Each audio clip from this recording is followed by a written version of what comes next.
벨기에 신앙고백서 강의 16번째이고요. 17조입니다. 우리가 지난주에 보았던 사람의 타락에 대해서 그리고 그 전에 보았던 원죄에 대해서 보는 것인데요. 오늘 17장은요. 사람이 완전히 타락하여서 그러면 아무런 소망이 없는가? 우리가 다 아는 것처럼 그렇지 않다. 그리고 그렇지 않은 이유가 우리에게 위로가 되어준다. 우리가 지난 시간에 보았던 것을 조금 더 자세히 보는 것이 이 17조입니다. 그리고 18조는 이 원죄 때문에 원죄로 인하여 이야기되어진 하나님께서 약속해 주신 즉 예수 그리스도에 대해서 18조, 즉 다음 주에는 함께 보게 되는 것이죠. 사람은 비참하게 되었다라고 성경은 말씀하고 있습니다. 원래 비참했던 것이 아니고 비참하게 되었다. 즉 비참하지 않았었다라는 뜻입니다. 우리가 성경을요 잘 읽어보면 사람의 상태에 대해서 여러 가지로 이야기하는 것을 우리가 알게 됩니다. 먼저 17조를 한번 제가 그 한 부분을 읽어드릴게요. 벨기에 신앙고백서 17번째 주제는 무엇이라고 말하고 있는가? 우리는 사람이 스스로 육체적이고 영적인 죽음에 빠져 완전히 비참하게 되었을 때 은혜로우신 우리 하나님께서 당신의 놀라운 지혜와 선하심으로 사람이 당신 앞에서 두려워 떨며 도망칠 때에 그를 찾으신다는 것을 믿습니다. 이것이 17조에 있는 중간 부분의 내용입니다. 은혜로우신 하나님이 지혜와 선하심으로 자기를 도망치는 사람들, 그들을 먼저 찾아오신다. 이것이 17조의 말씀이죠. 타락한 사람, 그리고 찾아오시는 하나님. 그러나 우리가 아는 것처럼 모든 사람에게 찾아오시는 것이 아니고 우리가 지난 시간에 보았던 것처럼 선택된 사람과 유기된 사람으로 분명히 성경은 나누어져 있다라고 우리에게 가르쳐주고 있습니다. 에덴 동산에서 범죄하여 무화과 나무 잎으로 자신의 몸을 가리고 숨어있는 아담과 하와에게 하나님은 먼저 찾아와 주시는 모습을 보여주셨죠. 그것이 창세기 3장 9절의 말씀이죠. 여호와 하나님이 아담을 부르시며 그에게 이르시되 내가 어디 있느냐라고 부르십니다. 그리고 아담아 이름을 부르시는 것뿐 아니라 내가 어디 있느냐, 즉 두려워서 낯을 피하여 숨은 아담과 하와에게 어디 있느냐, 즉 내가 여기 있는 것을 인지하지 못하고 있는가, 내가 여기 왔으니 얼른 돌아와라, 이렇게 말씀하고 있는 겁니다. 지금 무엇이냐면 이 말은 책망하시려고 꾸짖으시려고 찾으시는 것이 아니고 내가 이제 왔으니 다시 돌아와라. 즉 내가 온 줄 모르고 다른 곳에 있다면 내가 이제 이곳에 있으니 이 소리를 듣고 와라. 이렇게 말씀하시는 겁니다. 무엇이냐면 혼내시려고 책망하시려고 찾으시는 것이 아니다라는 것이죠. 와라, 돌아와라 라고 부르신다는 거예요.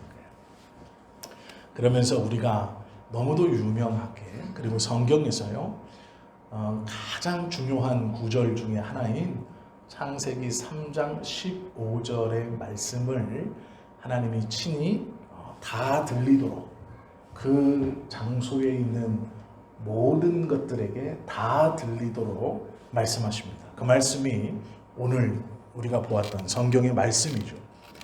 내가 너로 라고 말하는 너로는 아담이 아닙니다. 우리가 보았던 것처럼 여기서의 너로는 뱀입니다. 내가 너로 여자와 원수가 되게 하고 내 후손도 여자의 후손과 원수가 되게 하리니 여자의 후손은 내 머리를 상하게 할 것이요 너는 그의 발꿈치를 상하게 할 것이니라 라고 말씀하셨죠. 이것은 약속입니다. 하나님께서 이렇게 할 것이다 라고 말씀해 주신 것은 그대로 되기 때문에 이것은 약속이라고 부르는 것입니다. 하나님께서 뱀에게 이렇게 약속하셨습니다. 즉 아담과 하와가 죄를 짓게 된 원인이라고 탁 집은 그 뱀에게 하나님은 네가 이 일의 원인이니 너는 이렇게 된다 말씀하신 거예요. 이것을 약속이라고 합니다. 이 약속은 예수 그리스도에 대해서 제일 성경에서요 가장 앞에 등장되어져 있는 이 약속입니다. 이 약속을 원시복음이라고 불러요.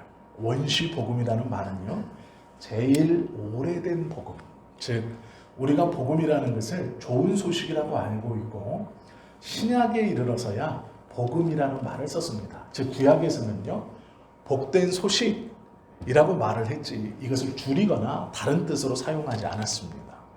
그런데 신약에 오면 이 복된 소식이라는 말을 복음이라고 압축해서 씁니다. 그리고 동일하게 뜻은 똑같습니다. 복된 소식, 우리의 죄에서 해방시켜 줄 자, 즉 예수 그리스도에 대한 선언이 여자의 후손으로 성경에서 가장 먼저 등장한다. 그래서 원시복음이라고 합니다. 하나님의 구원 계획이 성경 어디에 있습니까? 라고 물으면 창세기 3장 15절에 있습니다. 이렇게 대답하실 수 있어야 돼요. 즉 하나님의 구원의 말씀이 어디에서 출발합니까? 라고 말하면 보통 다 신약에서 예수 그리스도를 보십시오 이렇게 말하는데 그게 아니고요. 창세기, 즉 세상을 창조한 이야기를 기록해 놓고 있는 성경의 출발, 창세기 3장 15절에 이 구원자 예수님에 대한 이야기가 선언되고 있습니다. 이것이 원시복음입니다. 그래서요 창세기 3장 15절은 하나님께서 베풀어 놓으시는 구원의 출발, 즉 복음의 출발, 그것을 선언하고 있는 말씀이기 때문에 굉장히 중요합니다. 그래서 창세기 3장 15절을 못 외우시더라도 15절의 말씀은 못 외우시더라도 복음의 출발이 어디이냐? 그러면 예수님이 아니라 예수님의 태어남이 아니라 창세기 3장 15절부터 출발합니다. 이렇게는 알고 있어야 한다라는 것입니다. 창세기 3장 15절에서 말씀해 주신 이 여자의 후손에 대한 선언, 그리고요 창세기 3장 이후로 계속해서 이 여자에 대한 후손의 이야기가 전개되어지는 것이 성경입니다. 즉 우리는 이 성경의 말씀을 창세기 3장 이후로 무슨 관점으로 보아야 하냐면 하나님이 말씀해 놓으신 여자의 후손을 찾는 겁니다. 즉 이 성경은 하나님께서 말씀해 놓으신 뱀의 머리를 밟을 여자의 후손이 누구인가? 그것에 대한 이야기로 계속해서 나오는 것이죠. 그렇기 때문에 우리는 성경을 보실 때 창세기 3장 15절 이후부터는 여자의 후손이 누구인가? 즉 예수님에 대한 포커스를 맞추고 성경을 보시면 잘못 보심이 없는 겁니다.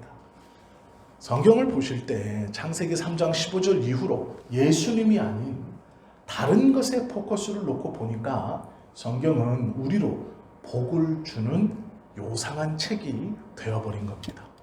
즉 나로 세상에서 출세하게 하는 책, 나로 세상에서 처세술을 좋게 하는 책, 나로 부유하고 건강하게 만들어주는 책으로 잘못 본다라는 것이죠. 즉 창세기 3장 이후 15절 이후로는 모든 하나님의 말씀은 예수 그리스도를 찾고 그분을 알아가는 말씀의 관점을 두고 보아야 하나님께서 우리에게 들려주시고자 하는 말씀을 제대로 보는 것이지, 그 기준을 잃고 다른 눈으로 보면 성경을 가지고 회사 경영의 노하우를 배우려고 한다든지 사람 관계, 대인 관계, 처세술을 배우려 하는 요상한 책으로 이 하나님의 말씀을 바꾸어서 보게 되는 우를 범한다라는 것입니다. 많은 목사님들도 또 많은 세상의 사람들도 성경 말씀을 빗대어서 그런 것을 가르쳐 줬습니다. 성경을 가지고 돈을 저축하는 법, 돈을 버는 법, 재정을 바르게 써서 부자 되는 법, 하나님의 복을 받는 법을 알 수 있고 알려주는 것처럼 흡사 그렇게 성경을 보도록 유도했고, 성경을 가지고 자신의 개인적인 문제를 해결해 나아가는 지침서인 것처럼 그렇게 가르쳐주곤 했습니다. 그것은 모두 다 잘못된 관점입니다. 성경은 우리로 사람과 사람 사이의 처세술을 알려주는 책이 절대로 아닙니다. 경제관을 알려줘서 돈을 버는 방법이나 부자가 되는 방법을 알려주는 책이 절대로 아닙니다. 또 우리가 세상의 어떠한 것을 만족시키기 위해서 성경에서 무엇을 따다가 그것을 그대로 적용하면 세상에서 성공하는 그런 책이 아닙니다. 하나님께서 성경을 그러한 말씀으로 우리에게 주시지 않았습니다. 않았는데 우리 스스로가 그 말을 떼어다가 그렇게 바라보고 싶어하고 보고 싶어하는 것입니다.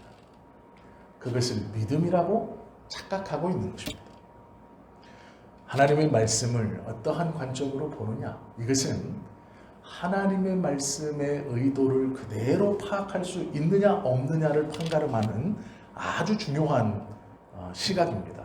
그렇기 때문에 오늘 우리가 이 3장 15절 이후부터, 즉 오늘 이후부터는 성경의 말씀을 통해서 1차적으로 알아가야 하는 것은 예수 그리스도에 대한 성경은 무엇이라고 말하고 있느냐, 하나님은 어떻게 이 예수님에 대해서 성경을 통해 우리에게 계속 말씀해 주시느냐라는 것을 우리가 좀 알면 제대로 보는 것입니다.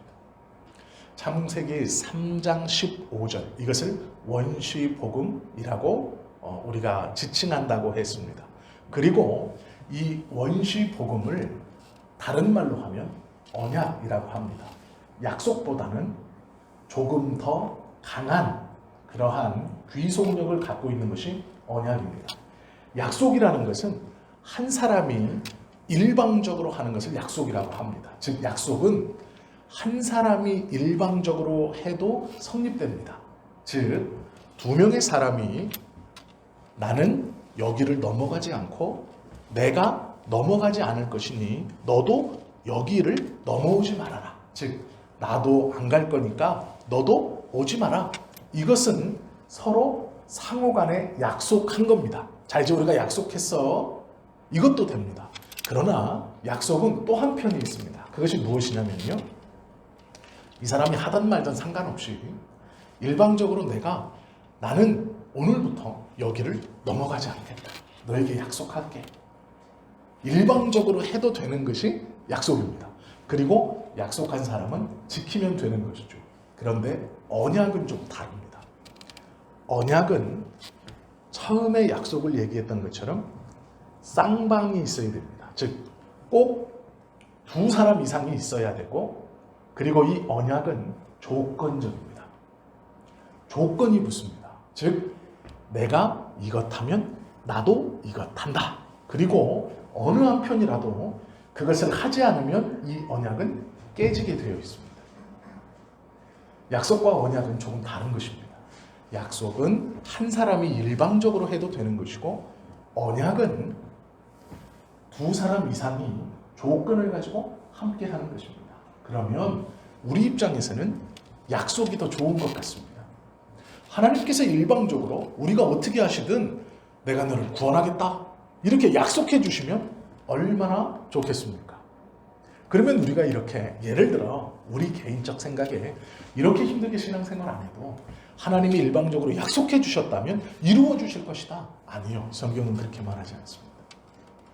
언약이라고 말합니다.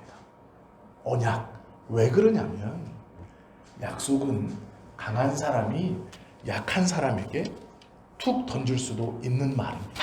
즉 강대국이 약소국에게 내가 이제 너 땅을 침략하지 않겠다.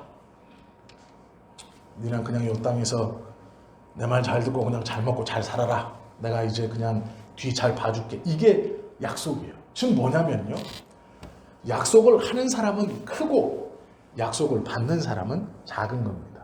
상대가 안 되는 거예요. 약속을 던지는 사람은 강한 사람이고 큰 사람이고 높은 사람입니다. 그 약속을 상대적으로 받는 사람은 약한 사람이고 강한 사람이 언제든지 누를 수 있는 그런 사람이에요. 이게 약속입니다. 이해가 되시죠?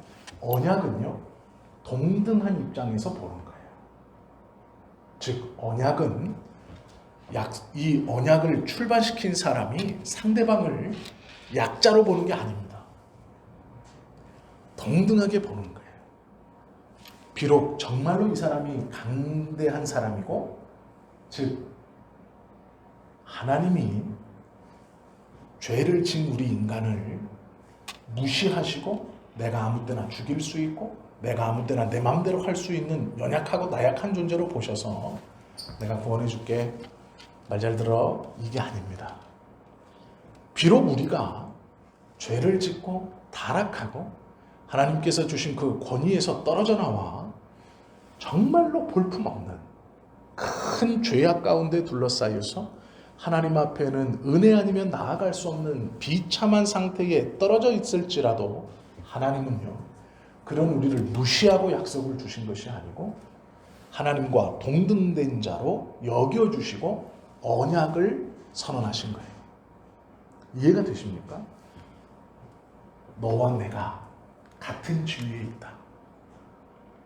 그래서 이 언약은 약속보다 우리가 느끼기에는 그냥 강한 하나님이 약속해 주셔서 이루어 주시면 되지. 아닙니다. 언약이라고 말하는 건 나아가 하나님이 우리를 동등하게 놓고 해주신 서로한 약속이에요. 이것이 하나님이 우리를 바라봐 주시는, 그리고 우리를 대해 주시는 그러한 모습입니다. 그러기에 언약이라는 말은요, 하나님이 우리를 하나님과 동등되이 여겨주셔서 이루어준 약속입니다. 그렇기 때문에 이 언약, 이것은 매우 중요한 말씀입니다. 이 언약이라는 말이, 이 언약을 이해 못하면 나와 죄에서 구원해 주시겠다는 이 하나님의 약속이 얼마나 나를 높여주시면서 존중해 주시고 또한 나의 모든 권위를 회복시켜 주시고 돌려주시면서 하신 약속인가를 알지 못하는 거예요. 그러니까 언약 백성이라는 말은요, 그 언약 백성이라는 말을 하나님께 받는 순간 하나님은 이미 우리를 하나님과 동등된 자로 삼아주시겠다라는 말씀이에요. 이 한마디의 말씀이 하나님이 우리를 어떻게 생각하시고 죄를 진 직후 창세기 3장에서 선언해 주신 이 원시 복음, 은혜 언약이라고 말하는 이것이 우리를 이미 어떻게 생각해 주시는가를 보여주는 그러한 말씀입니다. 그러기에 창세기 3장 15절에서 이미 우리는 하나님이 처음에 주셨던 모든 권리를 회복된 자로 여겨주셔서 이 약속을 이루어주신 거예요. 그러기에 3장 15절이 중요한 구절입니다. 그리고 이것을 은혜 언약, 원시 복음이라고도 부르고 언약이라고도 부르는 이 창세기 3장 15절에 나타나 있는 여자의 후손이 너희의 머리를 상하게 할 것이다 라는 말은 그래서 중요한 겁니다. 그리고 우리를 그렇게 다 회복시켜 주셔서 언약을 맺어주신 그 하나님이 그 언약으로 누구를 보내주셨느냐? 예수 그리스도를 보내주셨기 때문에 예수 그리스도가 무엇보다도 중요한 것은 하나님이 우리의 모든 권리를 하나님과 동등되이 여겨주심의 모든 출발이 이 예수 그리스도이기 때문에 중요한 겁니다. 이것을 이해하면 하나님의 언약이 왜 중요한지 그것을 이해할 수 있게 되는 것이죠. 하나님은요, 사람에게 처음에 언약을 맺었습니다. 이 창세기 3장 15절 이전에도 언약은 있었습니다. 우리가 몰랐을 뿐이지 분명히 있었습니다. 그게 무엇인가요? 동등하게 보시고 하나님하고 사람하고 맺은 언약이 있었어요. 이게 행위 언약입니다. 즉 이런 거예요. 내가 창조한 모든 것들 중에 너희는 으뜸이다. 너희는 생육하고 번성하여 땅에 충만하라. 정복하고 다스려라. 그러나 한 가지. 자, 여기서 하나님이 사람에게, 아담에게 말씀하신 한 가지. 이게 언약입니다. 그런데 이 언약은 행위 언약이라고 불러요. 왜 그러냐면 행동으로 무엇을 하지 말라 명하셨기 때문에 그랬습니다. 그게 뭘까요? 선악을 알게 하는 나무의 실과는 먹지 말라 명하셨어요. 이것이 사람과 하나님이 동등되게 여기셔서 맺은 첫 번째 언약입니다. 이 언약을 행위 언약이라고 불러요. 왜 그러느냐? 먹지 마라. 즉 안 먹으면 되는 거예요. 내가 행동하지 않으면 되는 겁니다. 그런데 하나님이 창조한 그 사람 그대로, 그 모습 그대로 갖고 있던 그 완벽하다고 우리가 생각하기에 아담은 아직 죄가 뭔지 모릅니다. 그리고 죄를 짓지 않았습니다. 그러면 완벽한 사람이죠. 그 사람이 얼마나 완벽했냐면 예수님을 가리켜 성경은 뭐라 그러냐면 둘째 아담 이렇게 호칭할 정도입니다. 즉 하나님이 이 땅에 성육신에서 오신 것이 예수님이신데 이 예수님을 가리켜 성경은요, 이 예수님을 가리켜 둘째 아담이라고 지칭해요. 즉 하나님이 하나님의 아들이 제2위인격이신 성자 예수님께서 성육신하여 이 땅에 인간 예수님으로 오셨는데 그 예수님을 가리켜서 아담의 두 번째 이렇게 말할 정도로 첫 창조물인 아담은 거룩한 사람이었습니다. 흠이 없었습니다. 죄가 없었기에 온전했습니다. 하나님께서 주신 지각을 완전히 가지고 있던 사람이에요. 그런데 놀랍게도 그 완전한 사람에게 하나님이요 행위 언약을 주셨어요. 선악을 알게 하는 나무의 실과를 먹지 마라 이렇게 말씀하셨거든요. 그러면 그 완전한 사람인 아담은 딱 하나의 행위 언약, 선악을 알게 하는 나무의 실과를 먹지 않는 것, 이것만 지키면 되었습니다. 그런데 그 나무의 실과를 따서 먹었습니다. 즉 우리가 이것을 이 이야기를 제대로 보면요, 이 땅에 오신 예수님을 가리켜 두 번째 아담이다라고 비유할 만큼 그렇게 온전한 아담도 단 하나 하나님과 약속한 행위 언약을 지키지 못한 사람이 되었습니다. 자, 그렇다면 지금 우리의 모습으로, 지금 우리의 상태로 하나님께서 말씀해 주시는 행위 언약을 지킬 수 있을까요? 없을까요? 없다는 얘기입니다. 그렇게 온전했던 아담도 단 하나의 행위 언약을 지키지 못해서 죄악 가운데 떨어졌습니다. 그렇다면 우리가 지금 우리의 이 상태로 아무리 결심하고 다짐하고 내가 하나님의 그 언약을 다 지켜야지 매일매일, 아니 매시간, 매초 다짐한다고 해서 우리가 그 약속의 말씀을 다 지킬 수 있겠습니까? 없다는 얘기입니다. 이해가 되셨죠? 온전한 아담조차 지키지 못했다. 차이는 있습니다. 아담은요 자발적으로 그걸 지키지 않은 거예요. 우리는 자발적으로 지키지 않는 게 아니고요, 어쩔 수 없이 지키지 못하게 된 겁니다.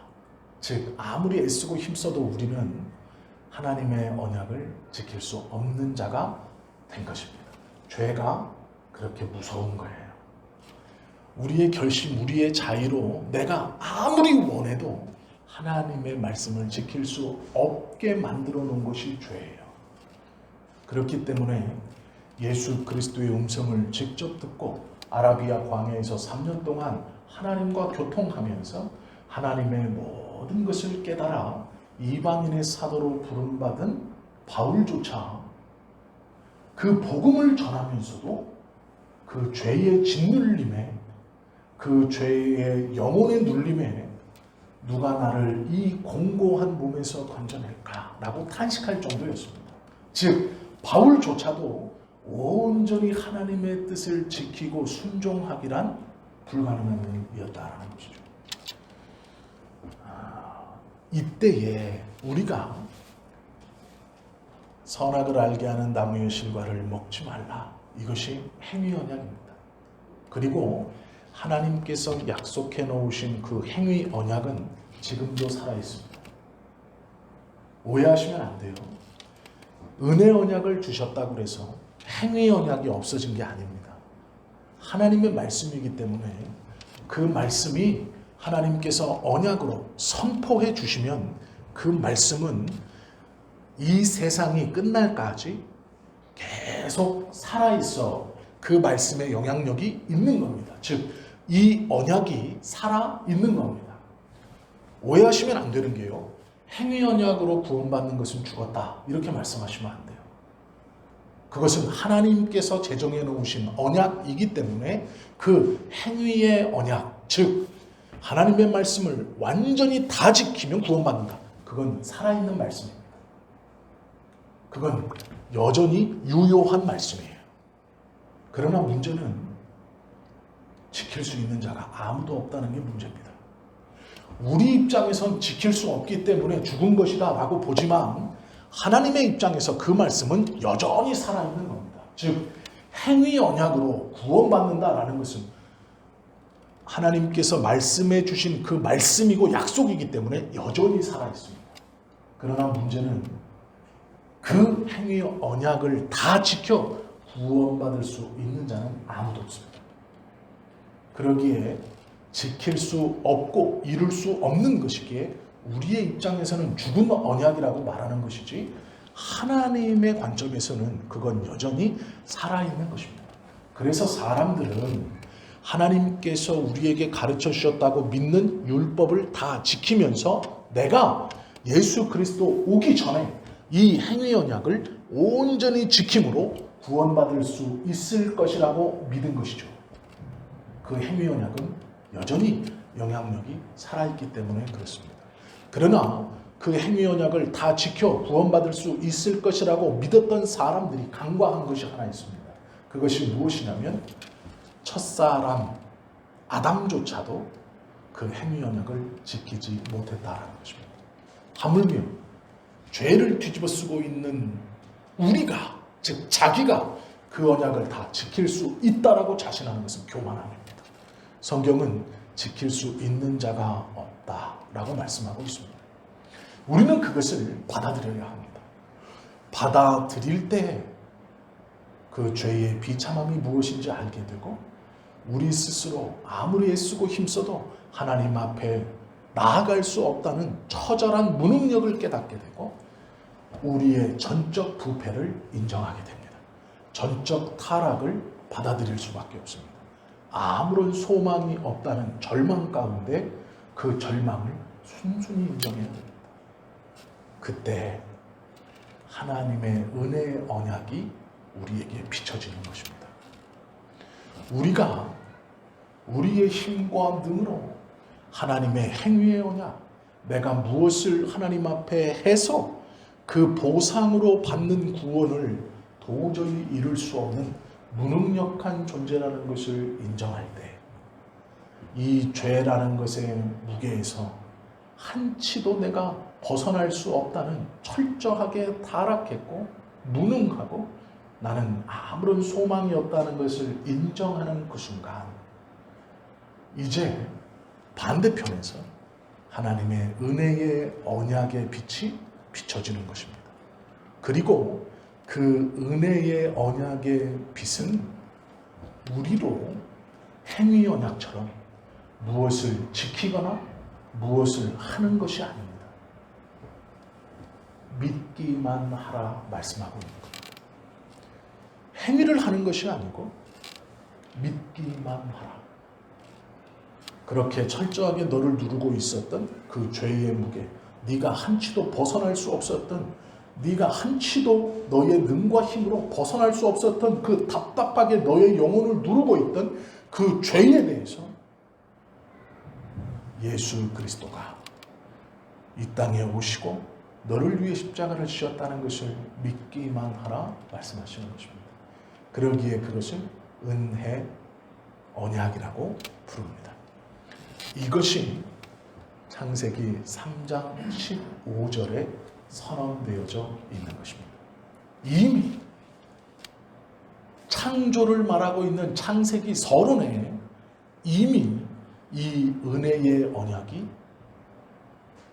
선언되어지고 하나님은 선언하신 이 은혜의 언약을 지금도 유효하게 이끌어오고 지켜가시는 것이죠. 우리는 이 은혜의 언약을 받은 자입니다. 행위의 언약도 받은 자입니다. 그러나 우리 입장에서 그것은 지킬 수 없기에 죽은 언약이라고 봐도 무방합니다. 그러나 없다고는 말씀하시면 성경적이지 않은 거예요. 행위의 언약은 끝났습니다. 아니요, 안 끝났습니다. 그것도 하나님께서 선언하신 구원의 말씀이기 때문에 세상 끝날까지 유효한 겁니다. 그런데 문제는 지킬 수 있는 사람이 없는 거예요. 그것이 취소됐습니다. 아닙니다. 취소되지 않았어요. 성경을 우리 편한 대로 해석하셔서 설명하시려고 하면 안 돼요. 하나님의 말씀은, 하나님께서 선언해 주신, 한번 내어뱉으신 말씀은 하나님이 직접 아니다 하시기 전까지는 계속해서 살아있는 말씀입니다. 행위의 언약도 지금도 살아있습니다. 그러나 지킬 수 있는 사람이 없는 거예요. 그렇다고 효력이 다했다거나 이제 행위의 언약은 없어졌다거나 취소됐다고 말하는 것은 성경적이지 않다는 것입니다. 은혜의 언약이 우리에게 또 있다라는 것이죠. 그러나 이 은혜의 언약은 놀랍게도요, 믿음이라는 것으로 확증되어집니다. 믿기만 하라. 그러면 우리는 또 행위 언약을 받았을 때처럼 믿어보려고 합니다. 믿기만 하려니까 믿어봐야지. 내가 믿어봐야지. 내가 하나님의 말씀을 믿어보고, 내가 하나님의 말씀을 신뢰해보고, 내가 하나님의 말씀을 잘 생각해가지고 논리적으로 잘 판단해가지고 믿을만하구나 이해했으니, 어떤 사람이 저렇게 정말로 잘 구원에 대해서, 복음에 대해서 잘 설명해주니 저 사람의 말을 들으니까 논리적으로 이해가 가네, 믿을만하네, 이렇게 믿어보려고 하는 것이 사람입니다. 그러나 성경은요, 그 믿음조차도 성령께서 역사하셔서 일으켜 주신다 말씀하고 있습니다. 그것까지 나아가야 이 은혜 언약의 성취가 오로지 하나님 안에서 이루어지는 것이구나라는 것을 인정할 수 있죠. 그러면 하나님께서 선언해 주시고 이루기 위하여 예수님이 오시고 성령께서 그 믿음을 우리 안에 불러일으켜 주시니 이 은혜 언약의 성취는 오로지 삼위일체 하나님의 역사이며 사역입니다. 우리는 그 혜택만을 입은 자입니다. 그렇기 때문에 감사밖에 없는 거예요. 저 사람은 왜 그렇습니까? 말할 처지가 아닌 겁니다. 누구는 구원받고 누구는 구원받지 왜 못 받습니까? 그렇게 말할 처지가 아닌 거예요. 하나님이 불의합니까? 하나님이 나쁩니까? 다 구원해 주시지 왜 저 사람은 유기되고 누구는 구원 백성이라고 그러고 저 사람은 버렸다 그러고, 그렇게 따질 만한 개연성이 우리에게는 없습니다. 성경은 그렇게 얘기해요. 성경에요, 하나님의 은혜를 받은 선지자뿐 아니라 하나님과 대화하던 사람들도 그런 말들을 종종 하나님께 했습니다. 우리가 다 아는 것처럼 니느웨로 가서 구원의 복음, 회개의 복음을 전하라 라고 말했을 때 요나는 하나님 앞에 우리로 말하면 반기를 든 거예요. 하나님 구해주실 거 아닙니까? 저 니느웨가 우리한테 어떻게 했는데요? 민족의 원수인데요. 자다가도 벌떡벌떡 일어날 씹어먹어도 시원치 않을 민족입니다. 그들이 얼마나 잔인하게 행동했는데 그들을 구해주시는 걸 내가 알아요. 나를 보내신다는 것은 그들을 구원케 위함 아닙니까? 라고 막 대들어요. 근데 하나님이요, 박넝쿨 하나 햇빛이 뜨거울 때 쫙 그늘로 만들어졌다가 없애버리면서 얘기하세요.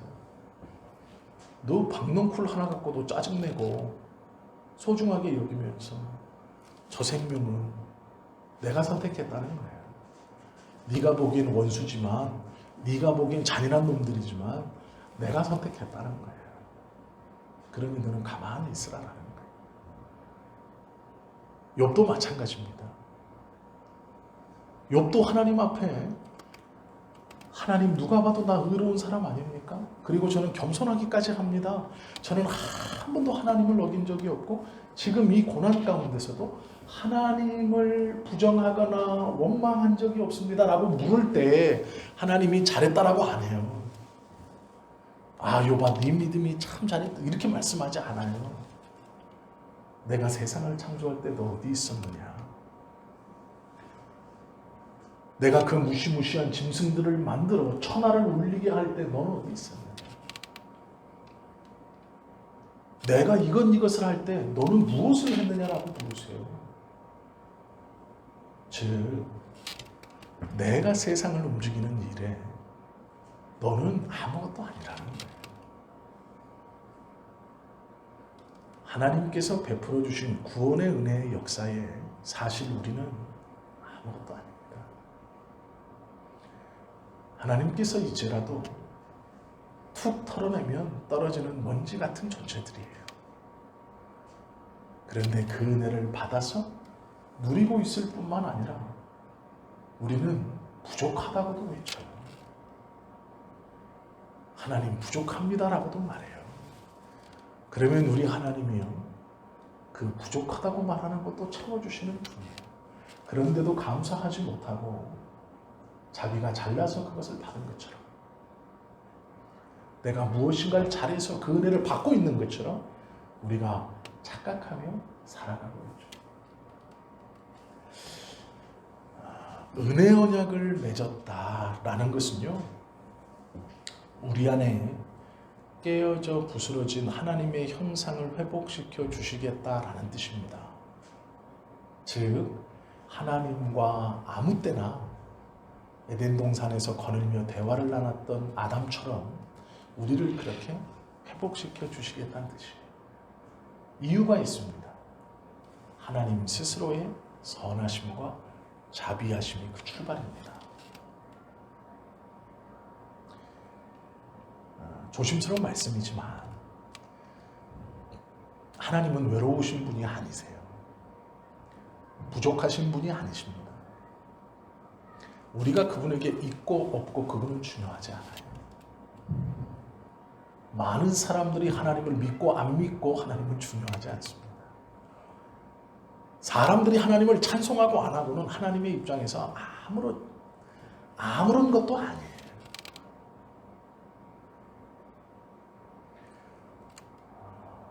사람은요, 사람을 참 대단하다고 여기는데 하나님의 입장에서 우리는 아무것도 아닙니다. 죄송합니다. 조금 힘드셔도.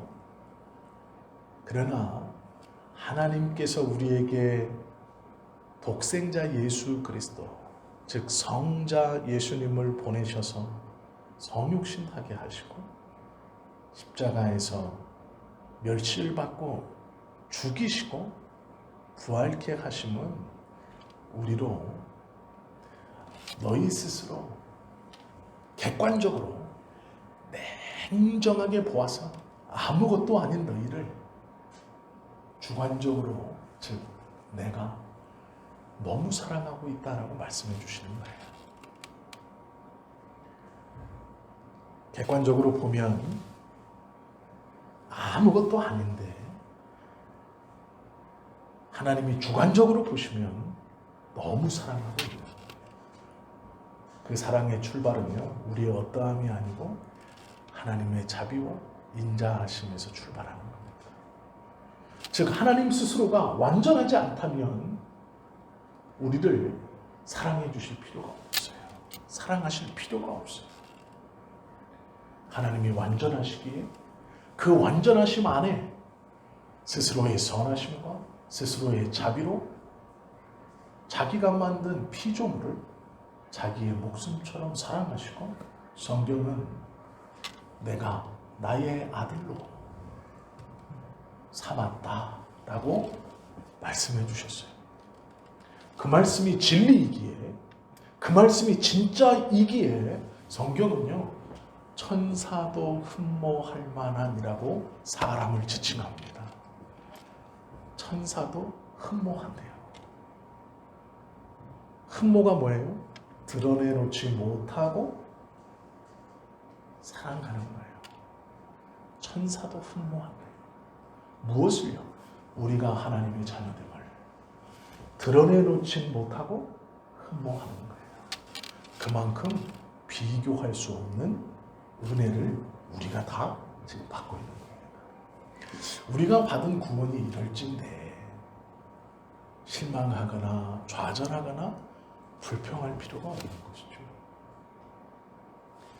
성경 말씀이 다 아시는 말씀이지만 참새 2마리가 땅에, 참새 1마리가 땅에 떨어지는 것도 하나님께서 허락하셔야 된대요. 그 뒤에 붙어있는 말씀이 있어요. 하물며 너희일까 보냐? 이게 예수님 말씀이에요. 하물며 너희일까 보냐? 참새 1마리가 새가 날다가 툭 떨어지는 것도 하나님이 허락하셔야 되는 건데 너희일까 보냐? 아침에 피어서 뜨거운 태양 아래 말라 비틀어져 저녁쯤 죽어버리는 저 들풀도 하나님이 입히고 먹이고 키우고 보호하시는데 하물며 너희일까 보냐? 세상을 만드시고 얼마 되지 않아 이 은혜 언약을 선언해 주신 하나님은 그때부터, 아니 이미 그 전부터 우리를 어떻게 사랑하셨는가? 성경은요 너무도 자세하게 말씀해 주고 있어요. 우리가요 엉뚱한 시각으로 성경을 보기 때문에 이 성경의 말씀을 가지고 돈 벌려고 하는 겁니다. 이 성경의 말씀이 흡사 돈 벌게 해주시는 뭐 그런 것처럼, 출세하게 해주는 무슨 가이드인 것처럼, 아니요, 그런 게 아니에요. 하나님의 말씀은 세상에서 어쩌고 저쩌고 하는 말씀이 아닙니다. 그것과는 비교할 수 없는 놀라운 것을 선언해 주셨고 그것에 대한 설명입니다. 우리가 오늘 짧게 이 은혜 언약에 대해서 좀 배웠죠. 몇 가지 기억하시면 좋아요. 창세기 3장 15절은 은혜 언약의 출발입니다. 그리고 거기에 나와 있는 여자의 후손은 우리가 다 아는 것처럼 예수 그리스도이십니다. 그리고 우리는 놀라운 사랑을 이미 창세기 3장 태초에부터 우리가 받고 있다는 사실을 기억하실 필요가 있어요. 그러면 감사할 뿐이죠. 그리고 우리가 이 다음 주는 이 은혜 언약의 핵심인 예수 그리스도, 너무 잘 알고 계시지만 우리가 다시 한번 성경에서 말씀하시는 예수 그리스도는 누구인가에 대해서 우리가 벨기에 신앙고백서 제18조를 배우면서 다음 시간에 한번 또 천천히 한번 되새기는 시간을 가지면 좋을 것 같습니다. 은혜 언약의 중보자이신 예수 그리스도, 그리고 오늘은 은혜 언약이 우리에게 얼마나 감사한 것이고 하나님이 우리를 어떻게 생각하고 사랑하시는가를 보여주는 것이라는 것을 우리가 알고 하나님 앞에 감사하시는 저와 여러분 되시기를 예수님의 이름으로 축원합니다. 기도하시겠습니다.